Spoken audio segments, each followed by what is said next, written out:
All right. Good morning, everyone. For the what?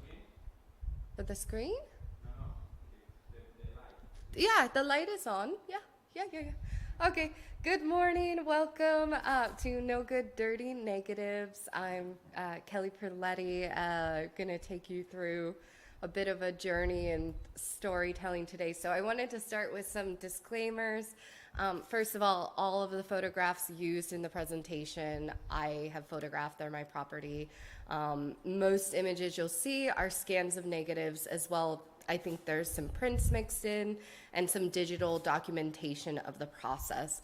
Any person that you see in the photographs has signed a model release form and is well aware of how their photos are being used. Some trigger warnings, there's going to be mentions of some racism, genocide, Holocaust, and discrimination. So figured I'd start by introducing myself. So again, my name is Kelly Perletti. I'm from Seattle. Well, I'm originally from Port Angeles, Washington, from the Northwest. I fell in love with photography as a child with those awesome disposable yellow cameras. And then back in the day, my first digital camera was one of those big ones where you stick the floppy disk in and you could only take about 12 images. So I don't know why, but it just had me addicted. And then I also took my first wet darkroom classes in high school, and that for me just sealed the deal. Couldn't stop with the analog process. So I'm happy as well to be currently teaching at the high school level photography and graphic design over in Seattle, Washington. So, a little bit about my journey before we kind of dive into the meat of what we're talking about today. Just some background to set us up here. Personally, my journey with photography has taken a million twists and turns. I really was struggling with identifying as a photographer because it's such a saturated field, but I could never really escape it. In those years in between undergraduate, so like I did my bachelor's in photography and then later my master's, but I took about 6 years in between, and I ended up living 7.5 years in total for the majority of the time in Central America. So I worked as a tour guide, and also worked with children at a school as well. So I ended up graduating in 2012 with my Bachelor's of Arts, focusing on photography. So let me make sure nothing skipped. Yeah. So in 2018, again, after that kind of break, not entirely away from photography, but really trying to figure out if it's actually what I want to do for sure. And of course, I could never escape it as much as I wanted to.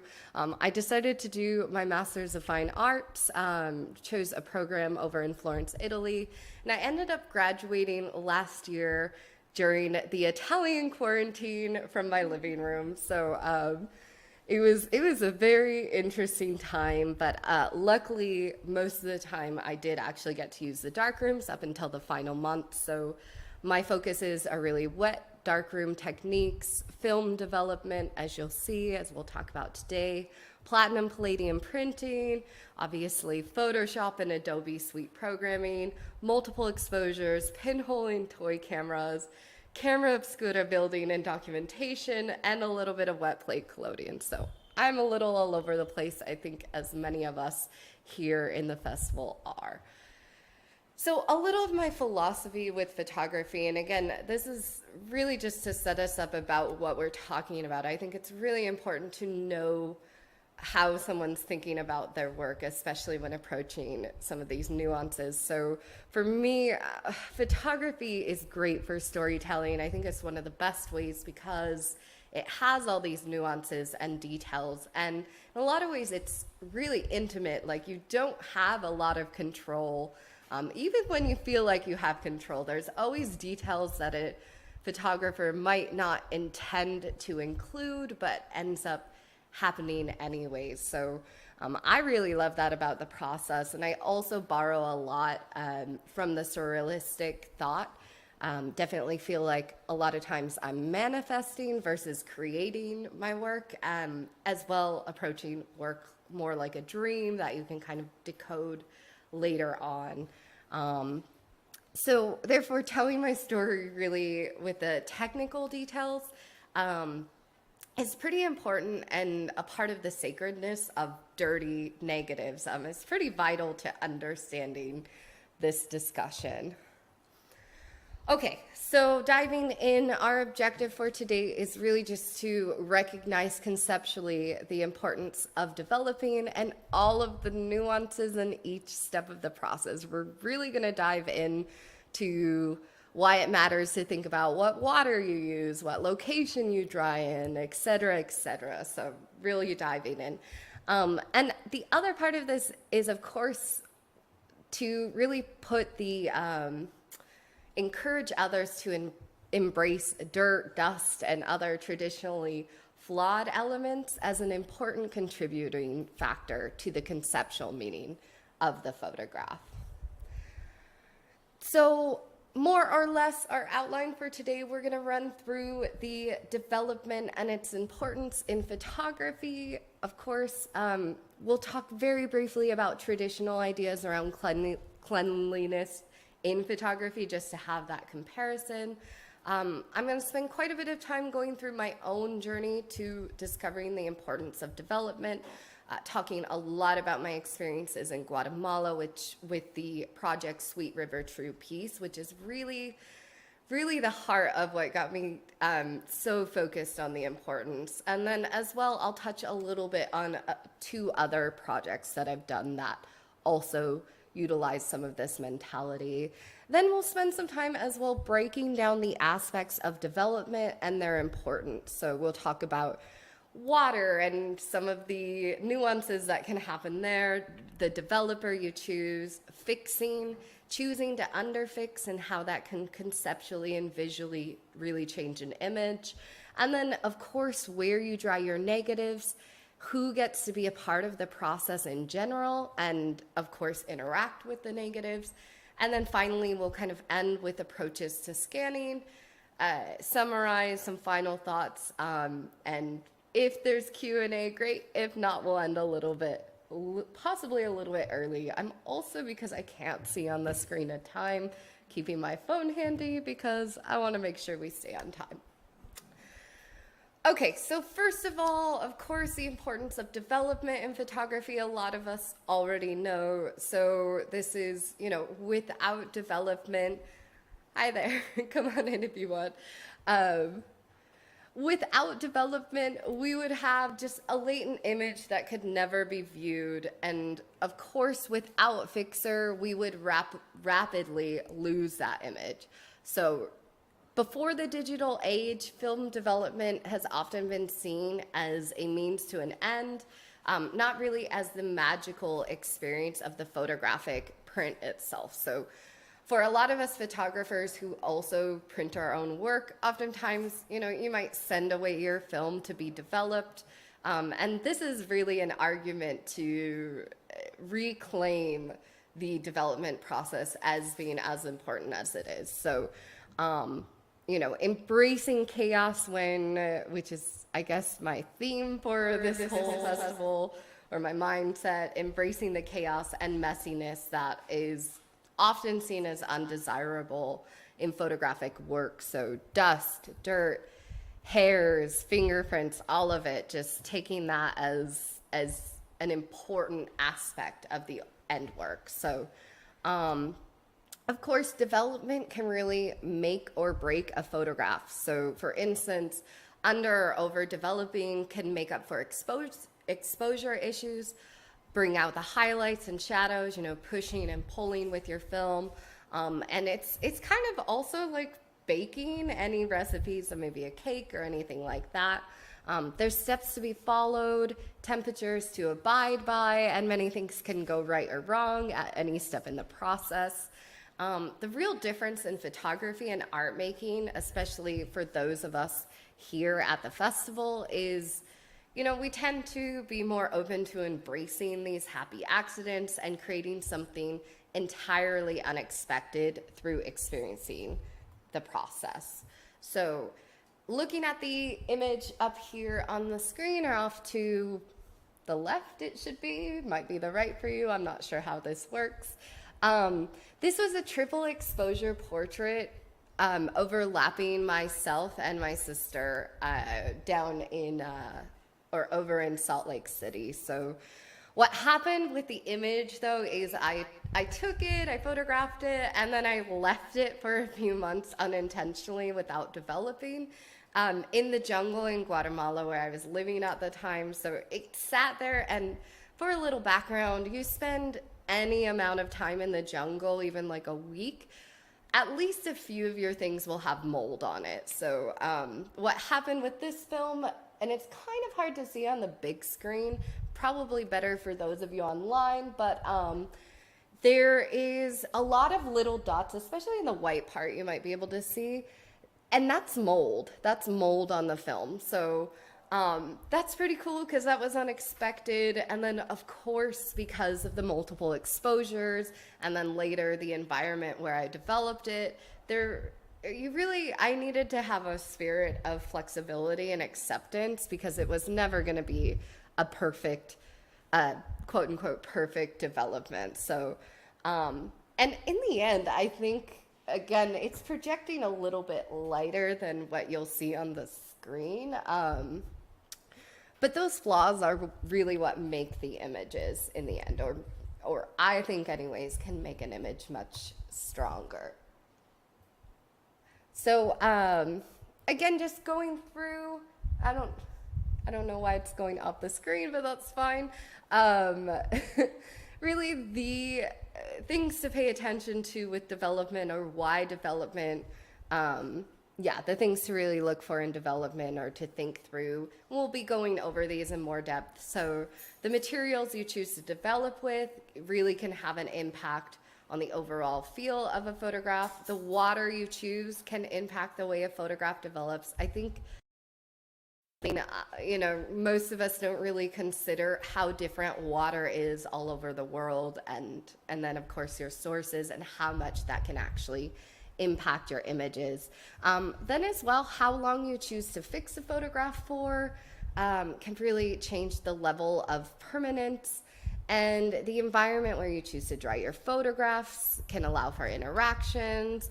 And then as well, who can participate in any part of the process. So beyond just taking a portrait of someone, what changes the meaning when you involve that person in the actual development, or that they can interact and see the negatives afterwards, or even the end images. So little thought before we talk about it, but thinking about or reflecting on your own processes. What are the ways that you clean your own negatives and keep your negatives clean and functional? So everyone has their own sort of approaches, and if you've ever learned from anyone else, which most of us have, the kind of standard is to really be clean and cleanly. Like, cleanliness is next to godliness when it comes to film, especially. So I know in my own education, you're processing your film in a controlled environment. You're keeping the water temperatures around 20 degrees Celsius, I think, give or take, depending on your location. You're using cleaning agents on the film, so you're taking away some of the residue. You're hang drying in a controlled, clean environment. You're placing your film in protective negative sleeves and using gloves to avoid touching. You're just really sterile environment. And then the same if you're choosing to scan or print your negatives at any point. You're really taught to keep cleanliness always in mind. So what we're talking about today is the complete opposite of that. And really where it started for me is Guatemala, and the project I set out to do in my life down there really influenced the importance of this. So we'll start with a little bit of background, and of course the images that are being projected are mostly from this project. So From 2014 to 2019, I spent most of my time living and working in Guatemala. I was working with a nonprofit that runs a residential school or boarding school that's predominantly indigenous Maya Quechua children. The main difference, because there's a lot of controversy around residential schools, and I do have my qualms about how things were going down there, but families choose to send their children there, so it's not a forced thing at all. It's just to kind of give access to people that wouldn't normally have access to education. So in that time, I really created my project, Sweet River True Peace, which is an ongoing project probably for the rest of my life. And it's manifested itself out of necessity to really document what I was being a witness to. So, and it didn't unfold all at the same time, but really in the end, the work itself is talking about intergenerational trauma as a result of the Guatemalan Civil War. There was, for a little context, we won't dive too deeply in because it's easy to get off track. But it's important to know, there was 4 years in that Civil War where I want to say about 60,000 indigenous Maya people went missing. And I forget the exact statistics. I wrote a whole thesis. If you're ever interested in reading that, reach out to me and let me know. But a lot of atrocities happened, of course, especially to indigenous people. And so these are the children I was working with are the nieces and nephews or the grandchildren of the people that experienced all of this. So for me, that made it very important, of course, to have signed photo releases and make it more collaborative in nature, especially as an outsider. I didn't want to come in and document and disrespect people, and it's more out of necessity. This is a story that needs a little bit more exposure. So again, the photographic project took many years to really even develop and start off.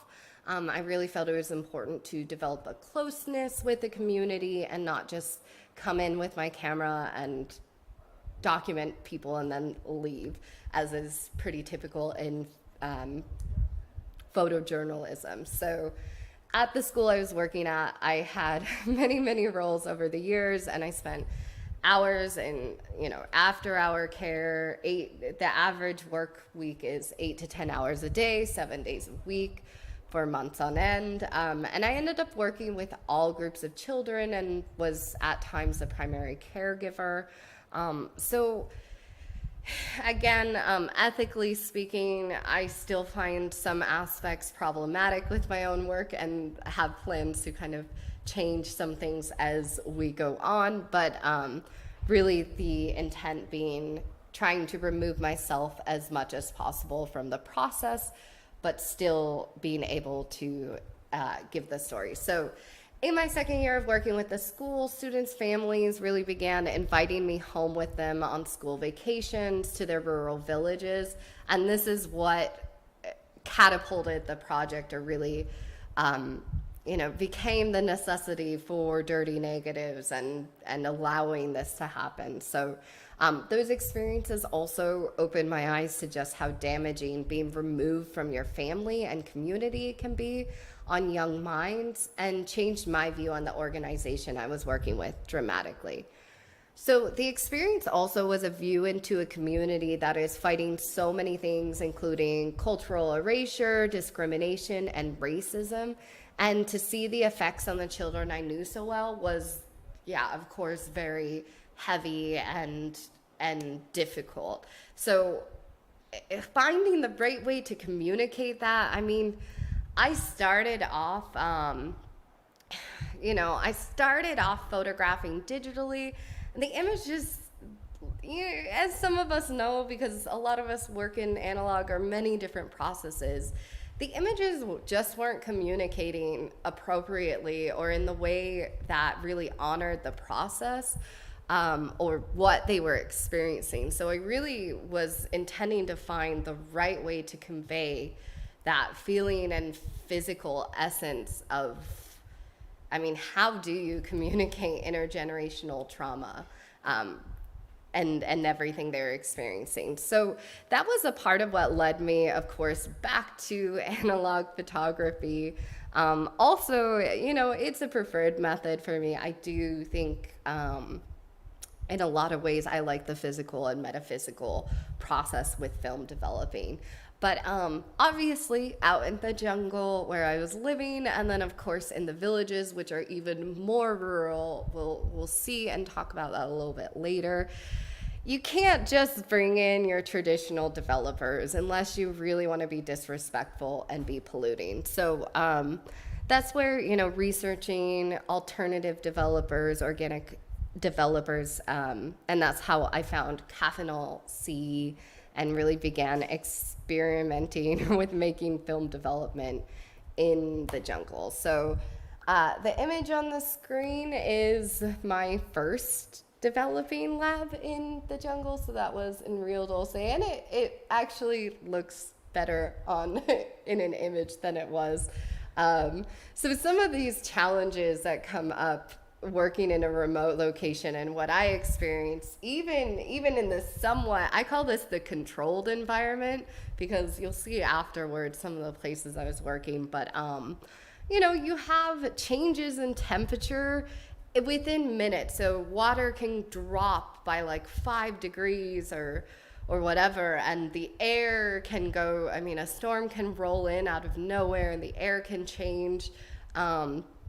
So, you know, that led to some reticulation, extreme change of development time. I had to really make sure to document strictly the different times, and then as well, long drying times. So I think on average, especially in the more humid places, it would take about 3 days to dry a roll of film, which, yeah, pretty challenging there. So another thing that happened, and this happened very often in this space, is the water would periodically shut off. So you'd be, you know, starting your development process and then there's no running water. Of course, because that happens, you have some stored water in big bins, but it's going to be pretty gross by the time you get to it. That's usually water you use to throw down a toilet. So, you know, stagnant water, being flexible with how much water, of course, because water there, I mean, it's in this specific location, there's a river right next to it and everything. There's usually not a drought since it's jungle, it's often raining, but you still want to be mindful of how much water you're using. And then the pandemic hit before I was able to return, of course, and test the water, but we'll dive a little bit more into that later, but there is a very notable difference in the elements of the water depending on which location you're developing in. So, and that's affected, you know, the time, how much fixing time, especially, I've noticed a difference, as well as some mysteries that I still haven't been able to solve since I haven't been able to go back. So again, we talked about a little bit about this stuff before. I just want to run through very quickly again the background for the project. So, of course, working with the Maya Quechua people, amongst other indigenous groups of Guatemala, they were really targeted during the Guatemalan Civil War, and that lasted from 1960 to 1996, so fairly recently. During those years, there were tens of thousands of Maya who were murdered by the government. Of course, again, the 4 years referred to as the silent Holocaust, where extreme numbers of people went missing. And then, of course, the students I worked with and the villagers, the people I photographed, are people I know very, very well. And you don't necessarily meet them and be like, oh, wow, they have intergenerational trauma. But you hear some of these stories. They'll start telling a story of like why they don't have a grandpa and what happened to them. And it's pretty extreme, and they might not even recognize it. So, of course, the effects of the attempt at erasure and the continual push towards assimilation for indigenous peoples, much as it is in a lot of part of the world, but it's very alive and well now. So there's an extreme amount of exploitation, racism. Yeah, it's there's no word. It's very upsetting to see how prevalent those sort of stereotyping and yeah, discrimination is down there, is still happening. So, again, this project focused on the Maya Quechua people, and how really my focus for the project, and again, it's ongoing and everything, but is really to show that despite facing a history of conquest, religion-based oppression, genocide, extreme impoverishment, they're really maintaining their strong cultural identity and pushing through.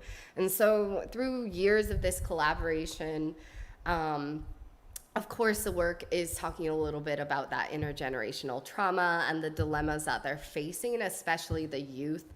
You'll see a lot of students that are maybe falling more into assimilation because it's easier or because they're more easily influenced. But really, it's pushing towards encouraging people to really embrace their own cultures. So throughout the body of work, of course, consent, as you can imagine, consent and collaboration, super important, as the intention is to tell an authentic portrayal of those who have been photographed. So getting to know, I mean, everyone in the photographs I know very personally, and I think that's important for telling a story more authentically, as well as the idea for the continuation of the project is really introducing photographic education, passing the camera. My dream would be to teach development processes and then leave them to do the work and select the images they want and help find places to present the work. So it's going to be a long ways still, especially since they're not vaccinated yet, or they're very behind, of course, as a lot of the world, where there's more poverty, there's less access to vaccination, so it's not yet safe to return, but in the future. So I'm gonna share some, I just selected 10 images beyond what we've been seeing in the presentation, just to give you an idea of some of the range of different images. And of course, this is an ongoing body of work. There's over 1,000 analog photographs, and that was taken in the time span of 3 months and 3 weeks. So I guess like 4 months in total. Shot and developed 30 rolls of film, developed on site in Guatemala with Cafanol C. So there's also, I've made the first edition of a photo book. And there's an exhibition to come in 2022. Some of the ways that I've chosen to present the work as well is with large-scale tape image transfers and platinum palladium. So hopefully, I think I'm just short enough that I don't block any of the images, which is nice. And actually, it's projecting a little bit better, but beyond it, just going over the screen. But for instance, in this image, this is very typical of some of the images that were developed on site in the villages, but you can see that it's definitely, it's not high contrast. And there's some fading happening, which I think speaks very well to the project beyond, if this image was perfectly developed, would it communicate in the same way? I personally don't think so. And then there's other images. This, of course, was developed in the more controlled environment, but you can still see there's like hairs and dots and other things from the dust and everything that comes in, hanging images or negatives to dry for 3 days. This as well. developed in that same location. So you'll notice color changes as well, and I'll talk a little bit more about that in the scanning process. I personally always choose to scan in color. There's a little bit more control, even if it's a black and white negative, which all of these are. If you scan in color, you can get some of those color casts. And then, oh, I'm not sure what's happening. It's good? Okay. You can get some of these color casts, and then you have the option to convert it back to black and white, or you can run with the colored images. So, yeah, you'll see there's a variety of levels of cleanliness that go along with it, again, depending on where they're developed, as well as contrast. And yeah, I think what's interesting looking back, and again, whenever I take a break, because it's so many images, it can be very overwhelming to go through. I'm always finding an image or a photograph that I've forgotten about. But you can really tell the difference from where an image has been developed. I think that speaks a lot, the ones in the school, which is really that push towards assimilation and cutting that connection to family and culture. Yeah, the way that they're developed and that they've come together speaks a little bit more towards that, whereas the ones in the village, like we saw before, are a little bit more almost disappearing. And then, of course, we'll talk about this, I believe, a little bit later, but you have some of these emulsion holes from melting. Basically, it being so hot that the emulsion stuck together before developing and created these unintentional holes in the emulsion. And yeah, some of them you can just hardly tell what's going on, which I think can be an interesting. And you have, is it creating a feedback, or yeah, I hear that too. Try and get that to. I can also push it away. No, mirror.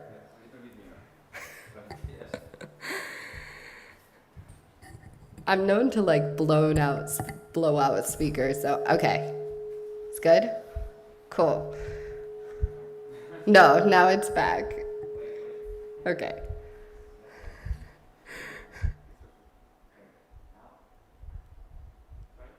Okay. Yeah. Yeah, yay. Love when everything works well. That never happens for me. So, oh, didn't mean to skip forward. So like with this image too, you can see some of that reticulation in the corner, which we'll talk about later.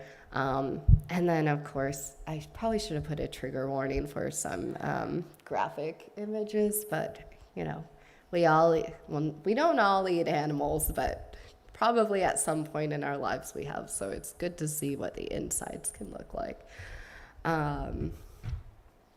Yeah. Again, it's pretty easy to know when we look at the last couple of images that they're definitely not as clear, not as pristine. And that is, a lot to do with where it was developed. And so thinking that through and thinking about how that can connect to what you're trying to say, especially when talking about something as big as cultural erasure, I think can really add a level. So, yeah, it's so beautiful sometimes to look back through, because again, we're all very connected to our own projects. Whenever I look through this project, I just get really emotional about, the fact that I haven't been able to see these people in, a year and a half, 2 years, whatever it's been, and probably won't for another year. And these, I've known this girl, for instance, Anna Gladys, since she was 2, and she would be like 9 now. So it's beautiful and heartbreaking. Okay, so Okay, and I won't move the mic. I'm tempted to because I feel like I'm going to blow it out, but we'll keep going. So yeah, again, like I said before, my initial photographs took place mostly in the school. So at the time when I was really photographing the project, because all those years that I spent there was really preliminary work trying to figure out the best way to communicate. So those images came while I was teaching biblioteca, library, and during those after school care hours. And I was able to really spend those first months understanding and testing caffeinol C, because if you've ever worked with caffeinol C, especially if you're not using precise measurements, I didn't have a measuring cup. I just really eyeballed everything. And then it was chaos, absolute chaos. But, and then again, the extreme changes in temperature, it would change, I think, at least by 10 degrees Celsius at different points in the day. So really paying attention to what time you're choosing to develop and accounting for those changes in temperature of the water and air became very important. And yeah, again, it's a repeating theme for this festival, but embracing chaos and that lack of control, as well as, like I had mentioned before with those emulsion holes, coming from film, like sticking together. And then when, it's in the change bag, it's like, okay, to get it on the reel, I had to tear it apart, and that creates holes. So, we can always go back and look at the scan I took of, and I actually forgot the negatives. I have them back at the hostel, but it's pretty cool to see because you can see the emulsion is just ripped off of the negative. But and then of course mold on the film itself or on the negatives, and those long drying times, which thankfully when I started developing in the villages, so things got much dirtier, but the drying times got a lot shorter because these villages are very rural, out in the mountains of Guatemala, so out in Alta Verapaz, which is just like up the mountains, but it helped a lot with drying times. So once I developed those first 18 rolls of film in, again, what I call a controlled environment in the jungle, I really began to see how, like, okay, finally I'd found this way that's actually communicating what I'm experiencing and what I'm seeing and what the project wants to say. So did that over the summer in 2019. I had to return to, work on my master's, and thankfully got it approved to continue this work as my thesis project. They were very hesitant since I wouldn't be able to photograph in Italy, but I was able to return in November of 2019.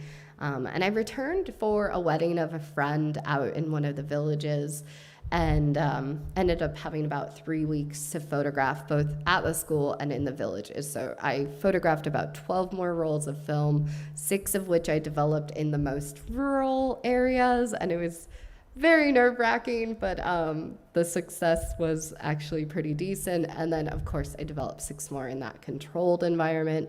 So when I say rural, what I mean, how to get to these villages, your closest major town, so where you actually have pavement, is going to be about 2.5 hours 2.5 hours away from the smaller towns that are all dirt roads. And then from those smaller dirt roads, which are, in those towns, they're decent size. You might have about 5,000 people, roughly. You take a pickup truck, so you get in the back, and you go just up the mountain about another hour or so. And then from there, you're hiking in, and by hiking, I mean, I've looked at my phone before. Sometimes in a mile, you're going about 19 flights. So it's brutal. Obviously, it's been a while since I've had to do that, but it is brutal, and it's not quite as hot as Barcelona, but it's definitely not the sort of weather, you're wanting to exercise in. So that's to reach the villages, and the villages themselves are on a mountain. So you have one person that's at the bottom, and then you have to hike again, like at least 10 flights to get to somebody else's house. So when I say rural, I mean like very, very rural, almost impossible to get to. The villagers I've met, at least outside of the people I already knew, were like, okay, you and this other person are the first foreigners that have ever been to our village. So pretty extreme. And as you can see from the photo, this is one of the houses. So there's one story I'll tell that's called the exorcism, because there was an exorcism. And this is the house where it took place in. So as you can see, my hammock is hanging, but there's a couple of beds, which, my God, I've seen people hike those in. You're carrying one of those beds as a group of like 10 people for about 45 minutes. So, and then it's dirt floors and, clothes hanging. Sometimes it's sticks as the walls, sometimes it's pieces of wood, but very, very basic. So some things to kind of know, and again, this is my dear friend Alex Wolff took this photograph, thankfully, but beyond the notable changes in the water affecting the development process, it was really just became super important to involve those who were photographed in the whole process, not just like, oh, I'm going to take your photograph, but no, like, here, help me mix the chemistry. Help me by, rotating the canister and everything. Like, help me in every part. And then, of course, being able to interact with the film when it hung to dry in their home. So that added element of physical touch, as well as, we all, most of us anyways, anyone who's ever worked in analog, you've experienced that magic that is, seeing a photographic print or seeing your negatives. So being able to share that with people who maybe a lot of them had never seen negatives before was just an extra level into everything.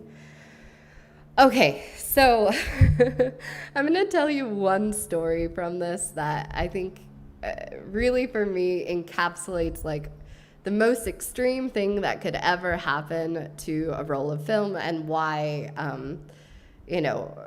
how these experiences and these stories can affect your ultimate images. So like I said before, I was there for a wedding. My friend Victoria staying in her house that we saw before, and there was about 20 people, because everyone was coming to visit, staying in that same room that was smaller than the room we're in right now. So a lot of people in the same place. And so, sorry, I'm not sure why I'm doing that, but hopefully it stops. So the development process, basically that whole day before, there was a baptism that happened down in the river. They're super evangelical over there, which is interesting. And they were having, a post-baptism pre-wedding 4-hour evangelical mass. And we're like, oh, okay, well, this is a good time for us to develop because most everyone's out of the house. So me and a few of Victoria's younger brothers, who I've literally worked with since 2014 and know very, very well, and then, of course, my traveling companions, we went outside to the front of the house where the sink is. There's no electricity. There's electricity with a solar panel and one light bulb in the main house, but other than that, it's all flashlights. So, the home, of course, like I said before, where we were processing, very super basic, and we had to use our little lanterns for the developing process. Thankfully, my friend had a much better one than me. So after the development happened, which was in itself really beautiful, it was nice to have that extra help, and the children were very entertained by it. We hung dry the film in the crowded home. There was about 2 rolls, and a lot of people walking through the house would just like run into it because they had no idea what it was. Like, to them, it was just an object. They would just like run into it. And there was one man who repeatedly ran into that same film, like at least 4 or 5 times. And so we moved it to a corner, hoping that it would be safe. And somehow he ran into it again. But again, it's embracing that, like, okay, here's this added element of like, as conceptual as we can get, like these people are living among the film, which for me is what makes it so wonderful. So now, the morning of the wedding, one of my former students, Erlinda, woke up with this like really intense fever. I went outside. I heard them like talking in Quechua and had no idea what was happening. So I went outside to use the restroom. I come back and there's like the preacher there, just like in the house, and everyone's kind of like chaos around her. So I asked Erlinda, my ex-student, if I could touch her to check her temperature. And the preacher gave me permission, which was kind of weird. And he was like, oh yeah, she doesn't actually have a fever. She isn't even warm. That's just like an evil spirit inside of her. So obviously when I touched her, she was burning hot, and yeah. So then it got very weird. That was when the door closed and we were all forced to like stand on our feet. This again is at 5 a.m. So this is how we're waking up. And they start wailing and yelling at her like really aggressively for at least a half an hour, obviously before any sort of coffee or anything like that.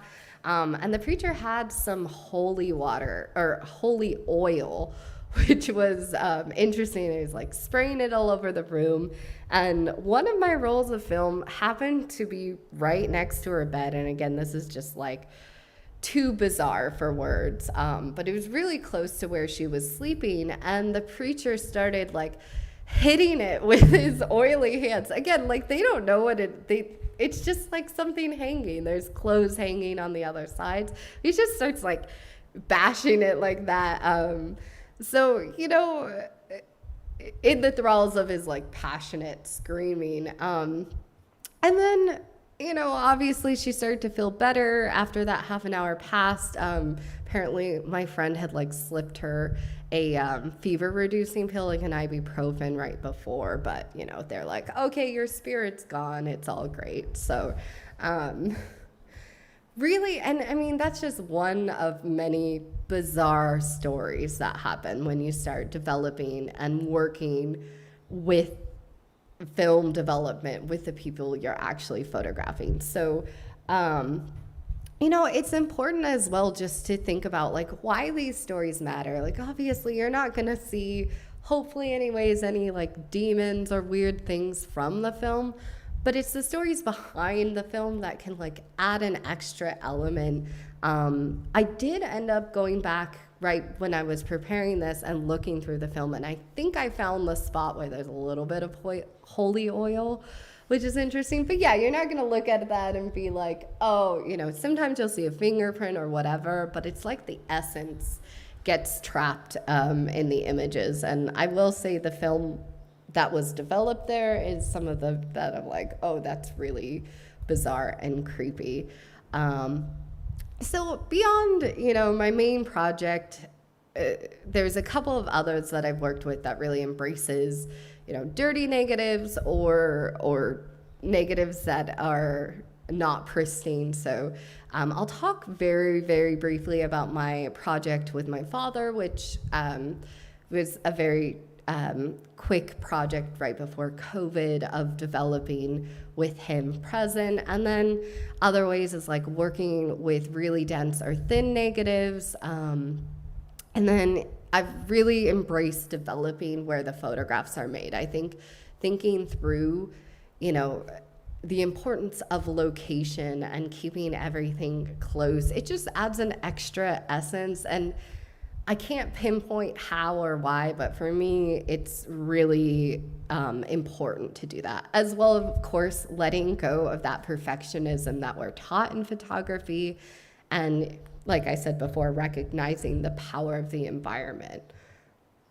So real briefly, I'll show some images from my documentation, Pops. And this is, you know, how I refer to my father affectionately. He's like this very Italian-American man who doesn't like to show emotion, but like has a lot of just unspoken hurt and grief. And we have a very interesting relationship, not always the best. So this series was really to just see kind of what happens when I photograph and interact with him and see what manifests. So I ended up developing the I believe it was only one roll of film in the end, or two.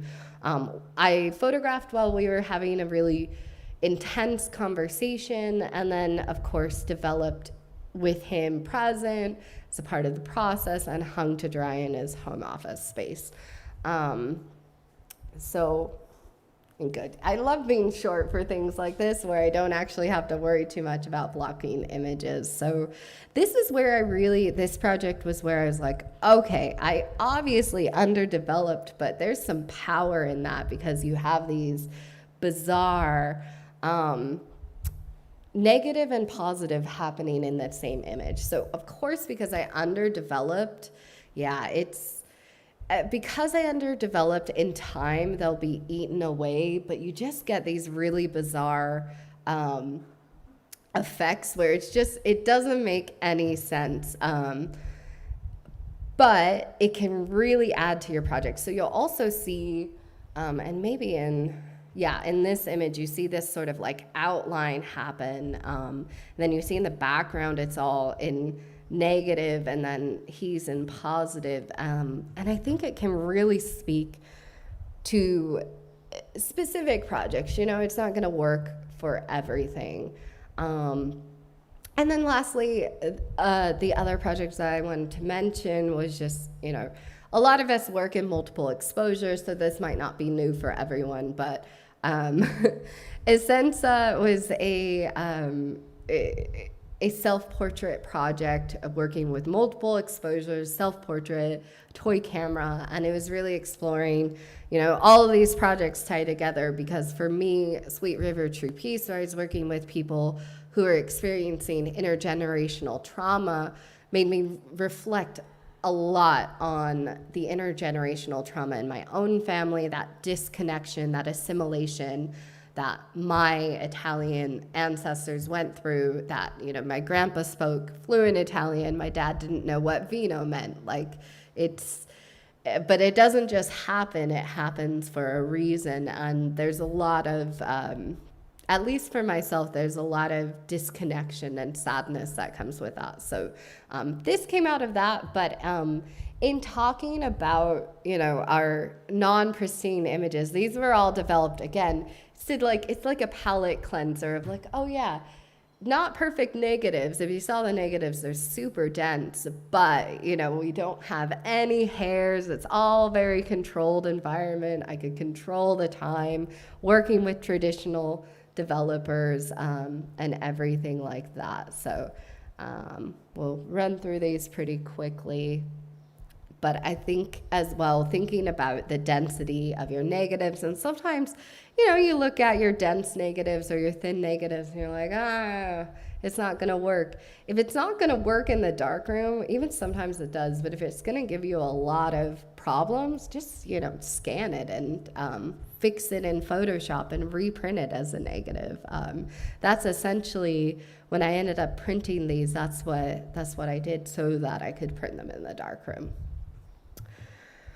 Okay, good. So we're doing pretty good on time. I was very worried about running through this too quickly. So we're going to talk again just a little bit more in depth about each of these aspects, just to give you some ideas for maybe your own projects of things to consider when developing. So the first one being water, and this is something, again, we don't always think about, but water is such a huge part of everything we do, and then especially with development, you mix the water with the chemistry if you're making your own chemistry, and it's going to change significantly based on the minerals in the surrounding soil, especially if you're working rurally or remotely, and impact a lot in the ways that it's handled or processed. It's abundance as well is also variable. So thinking through like, okay, if I'm working in a place that has limited water, I'm not gonna wash my negatives for more than a couple of minutes, if that. Being very flexible in those different ways. So this, for instance, that's a good example here. One of the Pilas, the sinks that I developed at, it's not a clean environment. You have your animals running around. There's what they do. There's certain times of the day where the water will run, so they fill up the middle part. This is a pretty traditional sink. Through a lot of Central America, you'll see these things, but it's in someone's front yard. You have to be careful as well about where you're pouring chemistry, but it's going to give you a lot different results than working in a contained lab. So it can, adversely affect the time of development, reticulation, of course, and here especially, there's a lot of iron, I believe, in the soil. I never got to test the actual soil, but it definitely impacted the negatives. So the other thing we've mentioned, and just in case anyone doesn't already know what reticulation is, I definitely learned about reticulation through this process.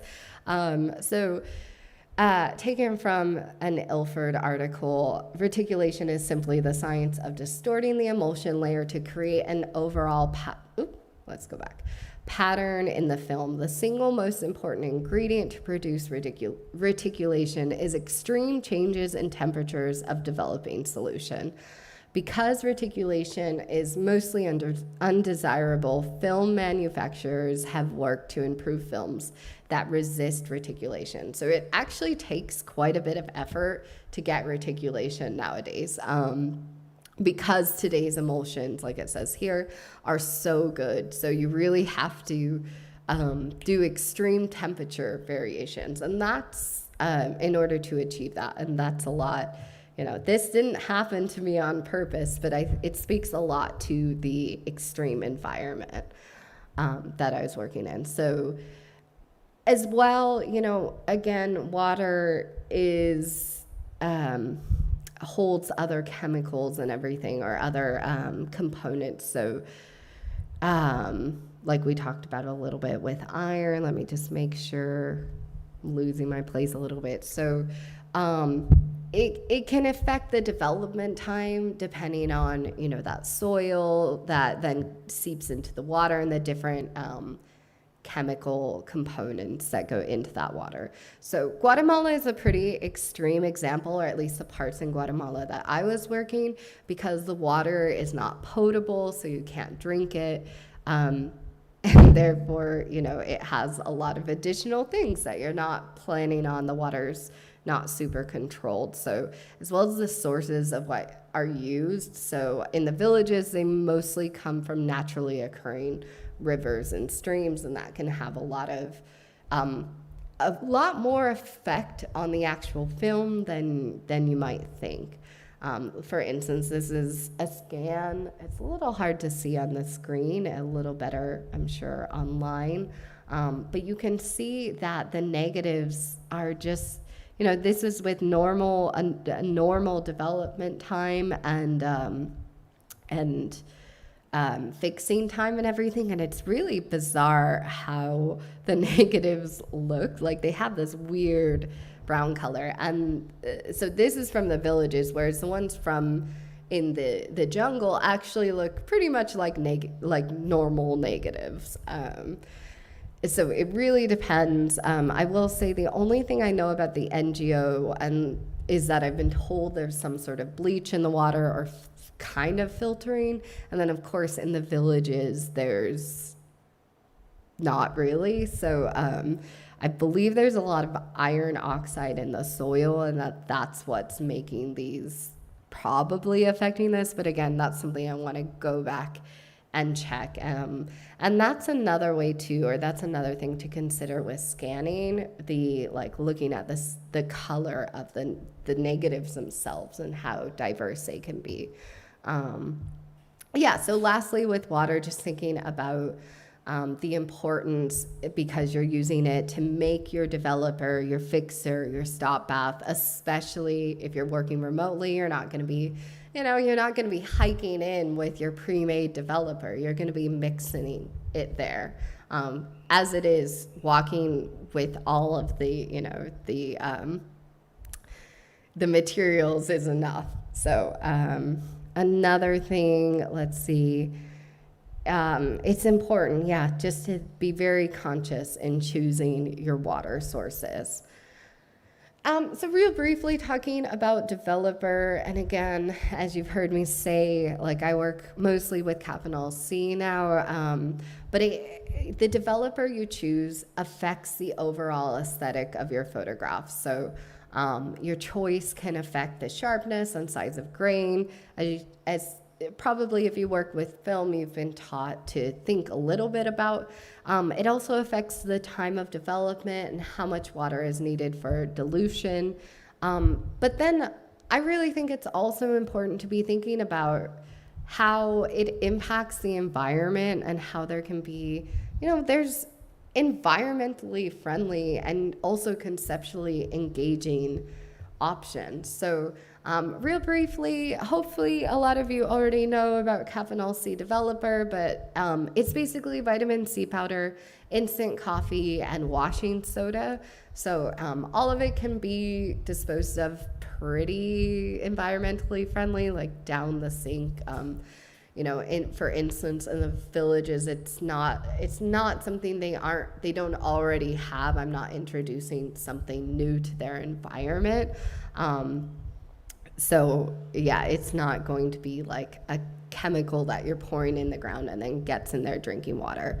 And it can develop black and white film as well as color film, but in black and white. So if you're developing color film, you're not going to get those colors, but you still can actually develop it. And then I will say aesthetically, it tends to be on the grainier side and can take a bit of trial and error as for development. But there's some really great resources for recipes. So for instance, the Caffeinol cookbook and Bible is one that I usually reference.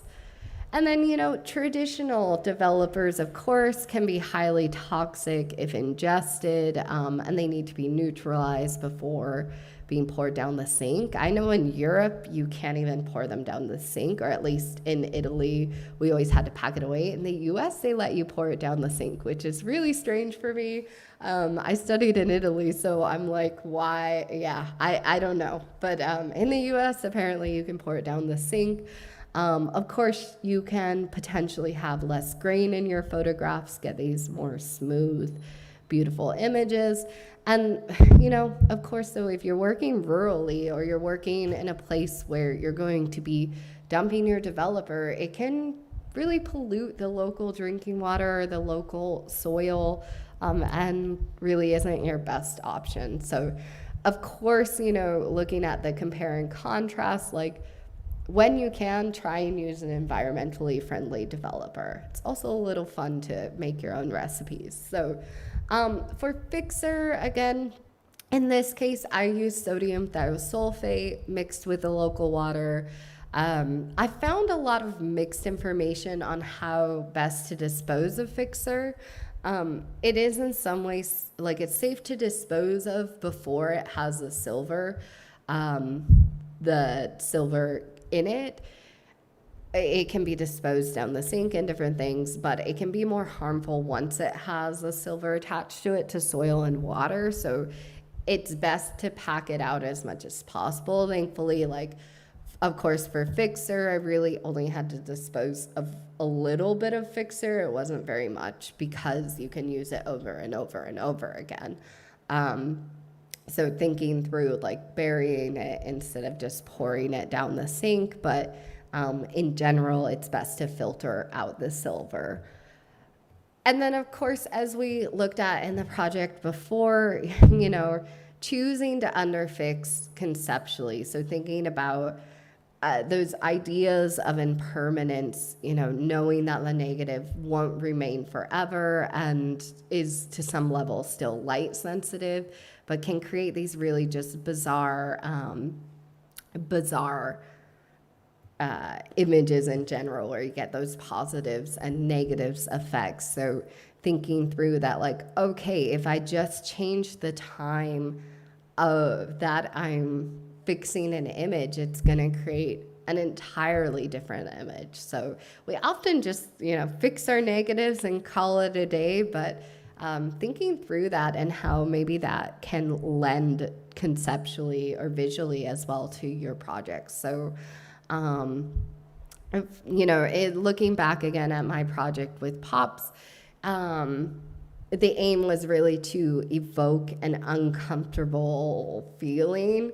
And I think it fits pretty perfectly, even if it, in that case, was very unintentional to underfix. It's like it manifested itself because I think it worked very well for what I was going for. You're still fixing for at least 2/3 of your calculated fix time. So you're not going to just fix for 1 minute and call it good. You're still going to fix for most of the time, but you can kind of check it and then start fixing a little bit more if you see that it needs it. And then I will say as well, for those of you who haven't worked with Caffeinol C before, or maybe it's my specific recipes, but I always find that I have to have a much longer fix time with Caffeinol C. So for me, it's usually been about 12 to 15 minutes, where most other times it's been about 9 minutes. So when I'm working in a traditional lab. Okay, and another thing we almost never think about, again, where you dry your negatives. So this has happened to me a lot. I had my beautiful, we had a cat that lived on site and liked to play with the film, of course. My cat's at home now. That's like whenever I develop and I have to take the film, they try and attack it. It's a really good toy for cats, just saying. But thinking about where you're drying your negatives and how quickly they dry and how that can affect overall. So how much dust or dirt will be on them, as well as like who can view and interact with them. And yeah, just thinking through those aspects, because I will say it would have been so much easier or different. It would have been an entirely different project, but I very easily could have just taken back all of my film back to my sterile graduate school developing lab and developed there. So making that choice to develop on site can really change the overall project itself. And then of course where you're drawing it and who and what can interact can be an important part. So who gets to interact and be a part of the process? Of course, where you choose to develop can be the difference in whether others can participate or not, especially when considering, photographing others and trying to tell a story that isn't yours. It's important to find a way, whether it be through development or through other processes. How can you collaborate so you're not just telling somebody else's story that really isn't yours to tell? And that's, probably been one of the most important parts, at least for my own work, is, trying to find those ways to give people back their power to tell the story. Beyond my own personal convictions and ethical feelings on that, I mean, it's also, if you've never developed with anyone else, especially someone who's never developed film ever or experienced anything in photography, it is a beautiful experience. hopefully too, I have a very, very short video, but like I will just say something that almost made me cry was so beautiful. It's just, walking into a room um, and seeing a mother or a child or whoever, a family member, like looking at the film on their own without being told to, and just like really just being in awe. It's something so beautiful and different, and people really respond. And I think that's an experience we all should have in photography as well. People that I couldn't actually communicate with because I speak a very, very small amount of Maya Quechua. It's a very intense language. So, like being able to share in another way or connect in another way. So I don't think this will work because it's on a PDF. I think if I escape and then go to the video, or maybe, yeah, cool. All that online teaching that I've done this last year has really paid off for things like this. Of like, I can navigate. So is that? Yeah, let me get it big. Okay, and then I don't know if the sound will work on this. It's pretty cool because they're speaking Quechua, but no, the sound's not working. But as you can see, this is, I didn't, like in this case, I didn't ask them to do this. I should have. But I'll play it one more time. It's just kind of, neat to see.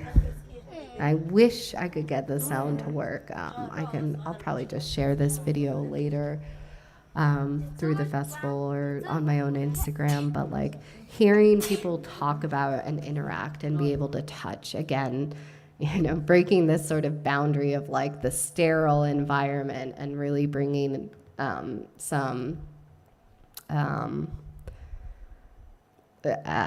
humanity back into it. So let me see. I can't remember how to get it back into presentation.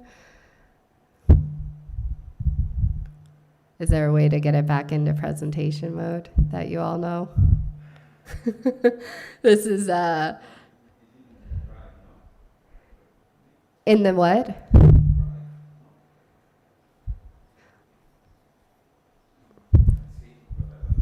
I usually work with I should have just done a PowerPoint. They said to do a PDF. I'm like, I can do it from PowerPoint, can't do it from PDF. Here, yeah.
Just a little bit longer, so we couldn't exactly get it back to what it was before, but we'll make do. We don't have much longer here. So really lastly, what I wanted to focus on was talking about approaches to scanning, again with this mentality of like going against what we've been taught of like that cleanliness and sterile environment. So with scanning negatives, of course, if you haven't ever scanned negatives, it can be such an incredible experience. So definitely give it a try. I mean, usually you need more of a photo scanner, scanner that's made for scanning negatives, but you can really recover a lot of your images. So for instance, those multiple exposures where we're talking about that like really dense image, because I could have been smart and just done a shorter development time, but I didn't think about that, or maybe I was doing something else and got distracted. But you can really recover a lot with scanning. So if they're too dense or too light, you can really see a lot more, and then open it in Photoshop, of course, and make those changes. So one thing to think about as well, usually when you're working with a scanner, a lot of you probably have, you really clean your negatives, you dust everything off of them, you take all the hairs off. So of course that would defeat some of the purpose if I did that with some of these projects. So I don't choose to do that. I, of course, try and clean the scanner glass every time. And I'm working with my own private scanner. So be respectful to others if you're working with like a communal one. But consider as well. Let's see how light. Yeah, that's pretty light up there. But it's about the same. Consider as well the space you're working in. So we talked a little bit about this before, and when we saw the color of those negatives from the village. So this is one of those images. You can see it's pretty hard to see the actual figure, but in a lot of ways that it's in itself speaks a lot to what I'm communicating about cultural erasure and everything.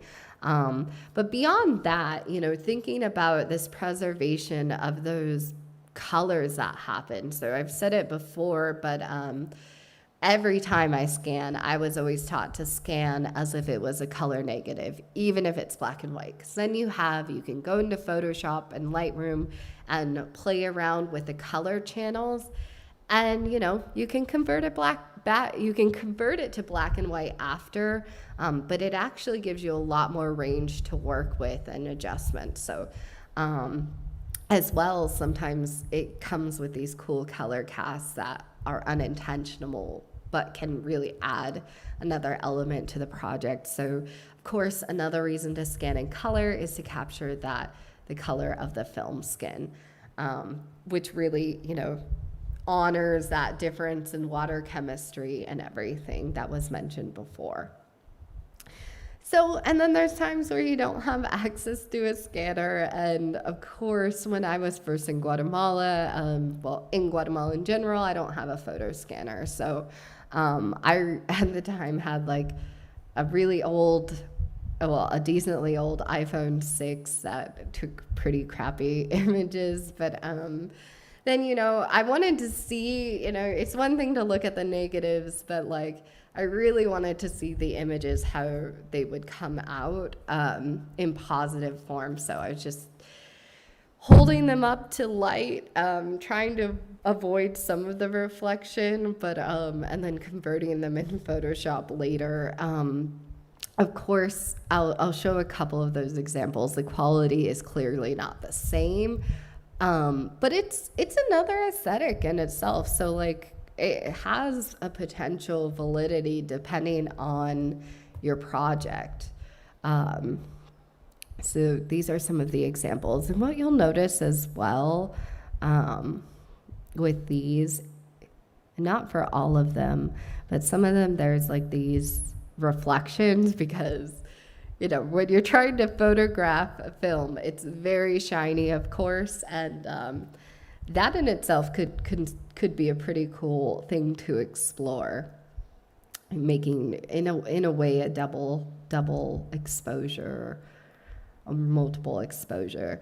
This in itself was a really good way to get a first look at some of these images, because again, I was there for about 3 months and really excited by what was coming out, but like, it's a whole nother thing to actually see the image come alive, or at least understand it in its positive form. So I already touched a little bit on this, but potentially using those reflections as a component. And then as well, I will say some of these more updated phones have the technology to convert the negative in camera, or in phone, which is pretty cool. And yeah, and of course, this image I've then gone back and scanned, and this one as well. They're definitely out of focus when you're taking a picture with, a crappy phone. So,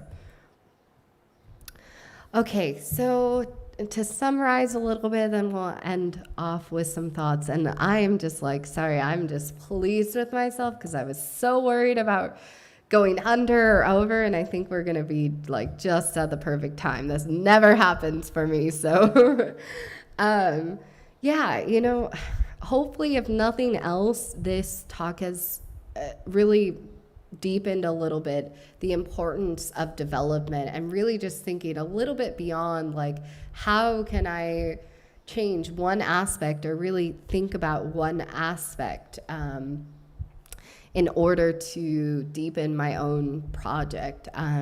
So of course, hopefully through my own experiences, maybe that's inspired some creative thoughts or anything like that. And then, of course, I think I'm just repeating again, but the various aspects in development and how you can alter to affect the overall meanings of your photographs beyond. I think a lot of times we focus more on the printing itself than the negative. So some final thoughts. Development, of course, is very nuanced, and it really does deserve our attention and intention throughout every step. So of course, if we choose to embrace chaos, the dirt, dust, and traditionally flawed elements, we can bring elements of physicality and conceptual importance into our practice. And then I'll say it a million times, but our choices in development not only impact our photographs, but can impact our environment and vice versa. So in both positive and negative ways. So as much as I like to embrace chaos and everything, also being very intentional about every little thing you do. So that's it for now. I want to say thank you so much as well for the opportunity to speak. And I'm so grateful too for the festival for having it all available online, because there's so many conferences that I want to go back and watch too. So thank you so much. It's been great to be here. So thank you. You have a question? Yeah. Ah, cool.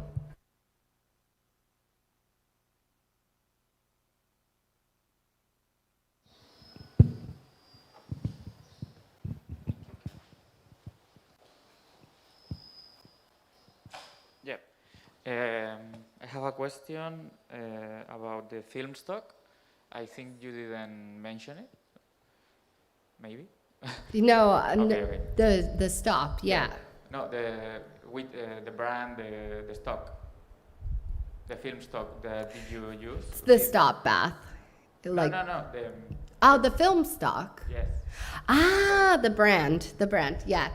I mean, honestly, at this point in time, I'm using whatever's cheapest, whatever I decide to buy, but I've used a lot of HP, Ilford. I usually choose 400 ISO just to keep it simple, but I have used 100 ISO. It's just, whenever I've gone, the other part I forgot to mention, there was another person I was working with who had brought a bunch of film from the US and just left it for about a year. So he was like, oh yeah, take whatever you want. So, I was, a lot of different types of film. So you don't mind?